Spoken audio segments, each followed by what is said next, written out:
Is bourbon hunting ruining the bourbon hobby? I don't know. I don't think so, but let's talk about it. This is a little bit of a tough topic. It's a little bit of an emotional topic for me because honestly, I'm just trying to be helpful. I'm trying to build community. I'm trying to help people. I'm trying to help businesses. And I don't really like any negative consequences of that. And I hate that there are some, and there are. But I've seen a lot of comments lately, comments on our videos, some other videos that are talking about, bourbon hunting in general, ruining their honey holes, killing the whole vibe, killing the whole hobby for them. And instead of running from it, let's talk about it. Let's have an open discourse about it. And y'all let me know your thoughts down in the comments, positive or negative. I'm not looking for an echo chamber. I'm not looking for anybody to necessarily agree with me. I'm looking for y'all to share your honest feedback on this topic, right? Lots of comments out there. I thought I would bring one of my most taterific bottles out. This is a bottle that's getting a little low that we really need to finish. So I'm gonna have some samples of that while we're talking it through. So we are going to do this kind of the long-winded way, fortunately or unfortunately, because I have to give a little context. Like I gotta give a little backstory so that you understand my point of view. So we're gonna start with a little bit of the history of bourbon. The bourbon market really struggled in the 60s or 70s as consumers moved more toward clear spirits. It's booming now, but it used to be a struggling industry. Like everyone really wanted to be James Bond, right? Give me a Vesper Martini, shaken, not stirred. Pop culture really led people away from brown spirits. And even when they were drinking brown spirits, they were often drinking scotch. And bourbon, like our Old Forester birthday bourbon here, really survived by looking to international markets like Japan, where it was embraced. And that's one of the reasons you see so many exclusive export-only bottles. To this day, even though bourbon's popping over here, they still support those export markets because apparently we're liable to change our mind at any particular minute. In the early 90s, the Japanese distributor for Blanton's actually bought the Buffalo Trace distillery and several of their brands and may have actually saved that distillery from closing, which sounds incredible considering how popular it is today. I mean, they eventually sold the distillery to Sazerac, but they kept ownership of several of the brands. A quick search of the trademark database shows that Asia International, who's owned by Takara Shuzo Corporation Limited, owns the trademark to the brands Ancient Age, Blanton's, Rock Hill Farms, Elmer Teely, Hancock's Reserve, and surprisingly, actually the Buffalo Trace brand as well. And at some point in the early 2000s, the American consumer started warming back up to bourbon. And you started seeing more pop culture references like Anthony Bourdain mentioning Pappy Van Winkle in 2006. That incredibly wonderful bourbon whose name I'm not going to mention because there are just too many sons of out there who want it. And of course, John Wick's famous Painkiller in 2014. May I suggest a drink, sir? Bourbon, perhaps. In the early 2010s, you started seeing a significant rise in the sales of bourbon, and the bourbon boom really started taking off. Sales rose from about $2.7-ish billion in 2010 to nearly $5.5 billion in 2020. The sales of bourbon more than doubled in a 10-year span. Distilleries started taking note, and production began ramping up. But they didn't really have an outlet for all of this whiskey. So holding inventory for longer increased faster than production. In 2010, Kentucky distilleries, like we are only looking at Kentucky with this data, produced less than 1 million barrels of bourbon. By 2022, that figure was 2.2 million. But like I said, they weren't selling all of that additional inventory because production was going faster than the market growth. So you had investors coming into the market that were just speculating on the growth. And that all means that inventory ultimately is rising faster than production. Inventory aging in Kentucky warehouses alone went from just under 5 million in 2010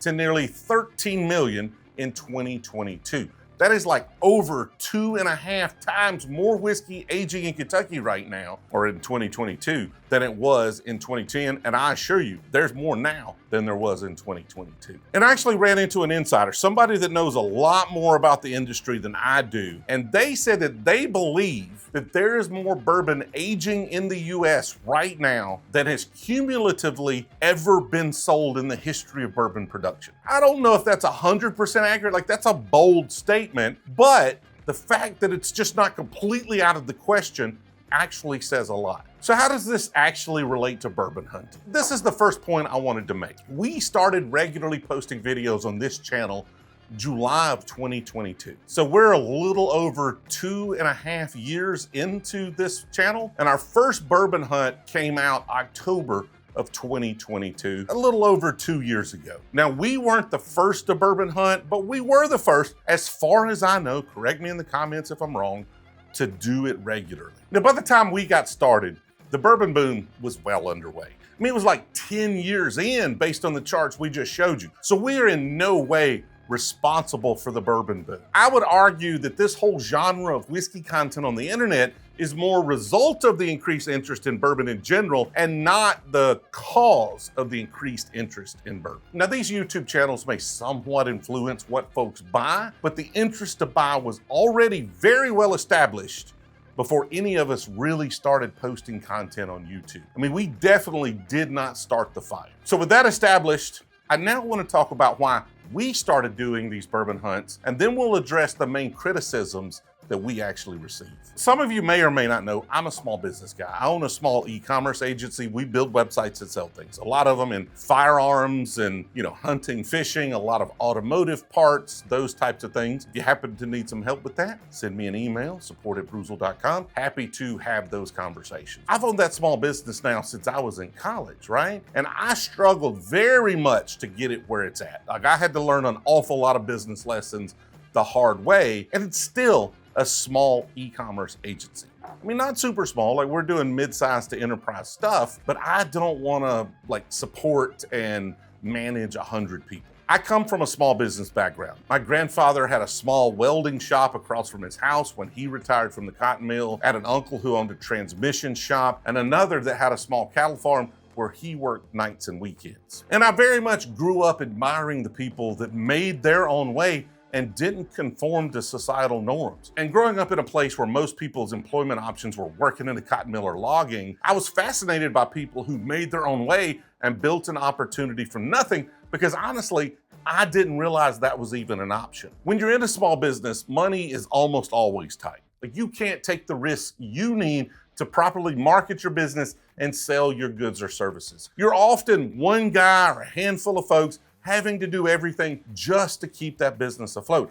I myself was trapped in that cycle for over 15 years of my business before I was able to actually hire some folks to help with that. And it's even worse in distilled spirits than most small businesses. I mean, laws are fighting you at every single freaking turn. Liquor distribution is a cutthroat business where brands with seemingly endless budgets are all fighting you for the shelf space you're trying to occupy. You may get distribution, but a distributor isn't going to go out and market your product. If you don't do that yourself, then you're likely to lose shelf space and find yourself just stuck in limbo with no way to get out. It's like basketball, but even the high school kids are competing against the NBA players. I mean, this is most definitely not a level playing field. And there's so many of these small distilleries that are making great products. Not all of them, but more than we know about, because they're struggling to actually market themselves. On the other side, a liquor store is another small business. So many of them are trying to do it right and trying to do right by their customers. They're slowly getting squeezed out by national and regional chains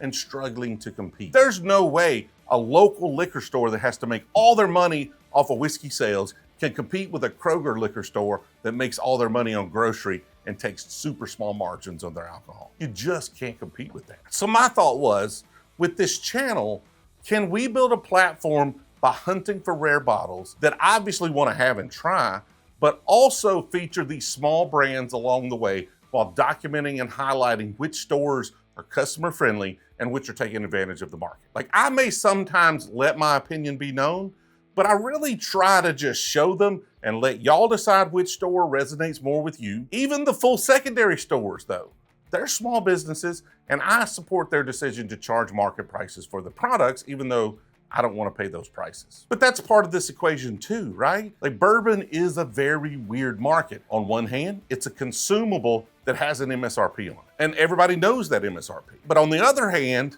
some of them are collectible items that have a supply and demand issue that causes an increased price point. And as a result of that, you have collectors that are increasing demand, and you have people who take advantage of the market economics to make money by flipping bottles on the secondary market. And you can't really be a fan of capitalism and free market economy and be mad at someone selling a product at what the market will actually pay for it. Like, unless you want a socialist bourbon economy, but that's a different video. Now, I don't like paying an increased price for a bottle when I know what I should be able to pay for that bottle. I mean, this Old Forester birthday bourbon, what is $100 and something MSRP, and it is well worth that. But this is $700+ on the secondary market. I don't want to pay that when I know I should be able to get this for $100 and something. But if 1,000 people want something and there's only 200 of them, why am I special? Why do I deserve to get them cheaper than other people are willing to pay? I'm not, and I don't, right? The market, unfortunately or fortunately, dictates the price. People have to realize that business is an exchange of value. They give you a good or service, you give them money. That's a value exchange. But there's so much more value that can be exchanged. For example, if you build a YouTube channel and you get a lot of views, sometimes that platform is of value to someone and you get some benefit from that, like maybe access to a rare bottle of whiskey. However, for us, we never ask stores for any special treatment to shop there and to feature them on the channel. And we never ask a whiskey brand for money in exchange for a review. We want our experiences to be honest, and helping those businesses is the whole point in doing this. If I honestly really like your whiskey, we want to be able to sing that from the rooftops without any doubts as to whether or not we're being paid for that, right? So we will not take fees for reviews. Like, we don't want to just feature the folks that can afford to pay for those types of services, and we definitely don't want our review to be called in question by getting some favor from somebody. So we will never, ever, ever take money to feature a store or to talk about a bottle. Now, the only thing we may ask from any of these businesses is to contribute to us bringing you things that we wouldn't be able to do otherwise, right? They may have some cost if we do a distillery takeover, depending on how we do it, or if we have some really idea like giving away a car, we may allow them to sponsor it. Stay tuned for more information on that later this summer. If we're doing something experiential, I think that's the way to put it. For y'all, there may be some cost and we may allow them to sponsor, but honestly, we only allow them to sponsor if we've already had and reviewed their whiskey and thought it was great. If we don't like their whiskey, you can't give me any amount of money to do anything with you, right? It's just not gonna happen. So we've gotta like your brand, we gotta like your products already, and then we might be able to do something together to bring something interesting or fun to y'all. Only way that works for us. So now that we understand where the whiskey market is and why we are doing this and how we do it, let's talk about the actual criticisms that we receive. Now, a lot of the criticisms all kind of can be bundled together into, there are too many people in the hobby now and I can't get rare bottles. So let's start with that. We found very early on that bourbon hunting appealed to a wider demographic than review videos. Like, you can look at our channel early on. We found that October, we posted that video, we're like, it did really well. I texted a few content creators, confirmed that they also see higher views on bourbon hunting. We leaned into that because for us and our mission, widening the audience allows us to have a bigger impact on the businesses that we want to help and bring more people deeper into this hobby. Like, we want to help the consumer by finding community and camaraderie. We want to help liquor stores by helping them find business. We want to help small distilleries by helping them find more business. And the best way we do that is to lead in with what the consumer audience actually wants. And that seems to be bourbon hunts. We went not all in, but very heavy into it early on. And I can't tell you how many comments I've seen where people say our channel got them into bourbon, and I assume it's the same on other channels as well. Now, the thing I love the most about bourbon is that this is a social hobby. It's a hobby that transcends socioeconomic boundaries and brings people together. Bottle shares are some of my favorite events, and the camaraderie and friendships that I've found through bourbon are immeasurable and irreplaceable, and honestly came at a time when I needed that camaraderie and friendship. And I really want that for everybody, right? Like, there's so many people out there struggling through life. I mean, life is hard as it is. And this bourbon community, at least for me, when it's open and welcoming, is a great place to find other people to enrich your life. And you don't have to have a whole lot in common. As long as you share your love of this brown liquid, you can spend time together, right? I've got folks, we're talking about going golfing. I got friends that come over, do bottle shares. Like, honestly, most of the people outside of my family I spend time with these days are folks I found through drinking whiskey. Now, unfortunately, having more people involved in a hobby that is based around a scarce resource has some drawbacks. And I understand that frustration, and it sucks. Like I hate every bit of that frustration. Bottles that used to be available are now more rare. Things you could get before just sitting on a shelf, you now can't find. Like that does suck. There is no arguing that sucks. So I do apologize for that. It's not my intention to make that worse for folks, even though like we can debate how much impact a channel like this actually has. It definitely hasn't been a positive impact on the availability of hard to find whiskey. The problem we have though, in my opinion, is that a lot of people have this almost selfish elitist attitude toward whiskey in general. And this isn't everybody, right? But a vocal minority thinks that what they like is superior to what you like. How they get rare whiskey is superior to how you get it. How they used to get it is superior to how you get it now. They think that just because they were into the hobby first when things were easier, that they are somehow more entitled to those bottles than those who arrived into this hobby later. Like if you weren't drinking bourbon before 2010, then you're a part of the same bourbon boom that everyone else that arrived in the last few years is a part of. You just happen to be earlier in the curve, right? And if you were drinking it, like be honest, if you were drinking bourbon regularly before 2010, then you probably weren't going after the most sought after stuff that's so rare now, because that stuff wasn't selling back then, right? You were hammering some old foe, 86 proof, 100 proof, some Wild Turkey 101. Like you weren't buying birthday bourbons, you weren't buying Pappy Van Winkle, and that's the case for almost everybody. Like all I'm saying is that there's no superior person here that deserves anything over another person, myself included. I don't deserve anything over anybody else, and neither do you. Being here first to this hobby only means that you had great access until the demand outpaced the supply. And instead of maybe being bitter about that, be thankful that you had easy access back in the day when times were good. Like, let's reframe it as, man, it was great back then. I enjoy the people I'm able to spend time with now. Really had a lot of great whiskey back then. Like, it can be a positive thing. It doesn't have to be negative. But one more note on this.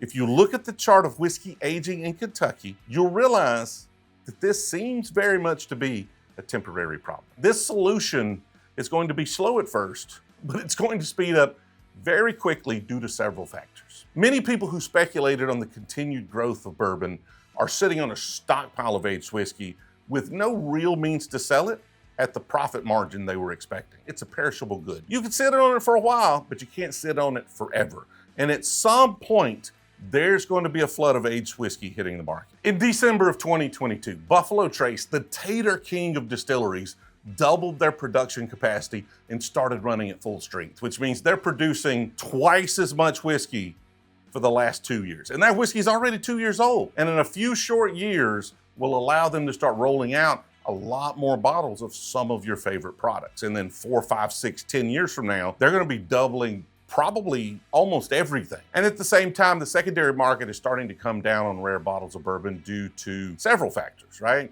A decrease in interest a little bit, especially on the collector and flipper side as secondary values come down, but also a saturation of collections. You have a few Stag Juniors in your collection. Do you really need to go put the effort into waiting in line and doing all the thing it takes to get every single batch of Stag Junior? Probably not, right? So collectors in general are buying less. The value is coming down and production of those bottles is increasing. Now, some bottles will always have a secondary market. These things right here, your Van Winkles, a lot of the super desirable stuff will probably always be more limited than the demand for those bottles. But these market conditions are going to eliminate the secondary market on a lot of those kind of next tier collectible secondary bottles. So yes, it sucks some right now, but in my opinion, it's going to get better. And the next criticism is that stores get featured and then they change. Now, I've heard some folks report that we or some other YouTuber features a cool store and they then get a flood of traffic, right?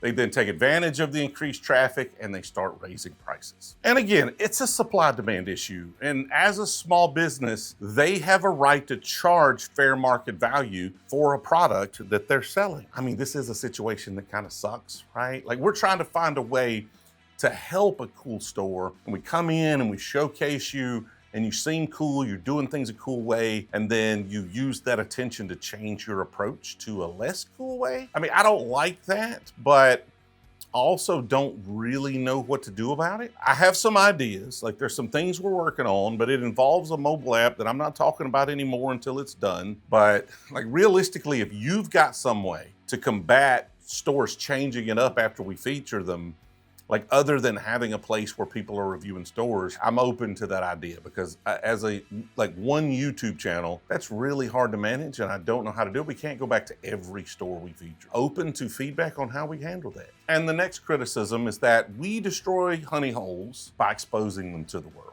Right? And this kind of relates to that a little bit. You have a honey hole, we feature it, they change their strategy. But other than that, it's also we find good stores, we tell folks, they come by, people get a lot of rare bottles, and locals can no longer get them. Now, there's a few ways this criticism kind of manifests itself, several iterations of this. One being local entitles you to allocations distributed to a particular market. You shouldn't come into our city and buy allocated bottles, take it with you. Or it could be local customers are responsible for buying the products that led to this allocation, so we deserve the allocated bottles. And there may be several other variations of that, but that's the gist of it. My response to that would be, whiskey distribution is wild. I don't know how much y'all know about it, but a lot of these rare bottles are distributed by just general population. They have nothing to do with your purchases or consumption in a market. Some are old handshake deals from like the 60s or 70s. Some of them are just random voodoo magic. There's really no way to tell how a whiskey is distributed to a market in general. And which market a bottle is distributed to very often has very little to do with you as a consumer, other than you being a number on a census report. On the flip side of that, buying lower end products will help a particular store get more allocations. So there's some truth in that criticism. That allocation for Buffalo Trace depends very much on how much Fireball or Wheatley vodka a store sells, like much more so than any bourbon product. Like you want one of those new Wild Turkey 8 years, selling a lot of 101 might help, but I would argue probably selling a lot of Sky vodka is gonna mean just as much. So if you think your local purchases at a store entitle you to the rare bottles that store gets, ask yourself this: how much Fireball did you, as a whiskey enthusiast, actually purchase and consume? And I mean, maybe it was a lot, right? Maybe you're right. But for the vast majority of us, we didn't actually buy the things that contributed to that store getting that allocation. On the flip side, there is a fair argument. There is a fair criticism that you may not have bought what led to that allocation. You may not have bought the Fireball, but you going in and buying a barrel pick allowed that store to stay open, to generate revenue, so that they don't have to get every single dollar out of an allocated bottle. There is some fairness to that, right? If you're there buying regularly, you're buying your regular release stuff, especially if that stuff is marked up at a reasonable margin. I know a lot of stores that'll put like their Wheatley vodka at less than MSRP at their cost, right? So they sell a bunch of it, so they'll get some allocations and they have to make their money on the allocations. What I'm saying though, is that people aren't really entitled to things. You give value to a store by purchasing from them, recommending them to friends, and you hope that you get value in return by them thinking of you for a rare bottle. And if they don't, you should take your purchases and the value that you provide to that store to another store that will reciprocate. Now, there are a lot of stores out there that are doing the best they can to handle consumer demand for rare items in a fair way that benefits their business without gouging customers, right? Lotteries, raffles, drops, pairing with a barrel pig, however they want to do it. And what a lot of people don't realize is that these stores have to invest a serious amount of money into non-allocated products just to get these rare items. They don't just show up out of the kindness of their distributors' hearts, right? These stores have to earn them. And so they have to buy tons and tons and tons of Fireball and stick it in the back shelf. They may have 2 years worth of Fireball there, so they get more allocated bottles this year. And some of those stores choose to recoup those investments by selling a secondary. Some try to increase sales and keep goodwill with their customers by bundling or promoting barrel picks or other products as a way to gain access to them. It's really up to them on how they're going to run their business. I think this is a temporary problem that is going to sort itself out in the coming years. However, you as a consumer, your real power, if you're feeling dejected by it, is to remember the stores that did things the way you feel they should be done, but also remember the stores that didn't do things the way you thought they should be done, and continue to support the stores that are doing it right and boycott the stores that you don't agree with, even after things normalize. Like, long-term, consumers have the power. And overall, in retrospect, like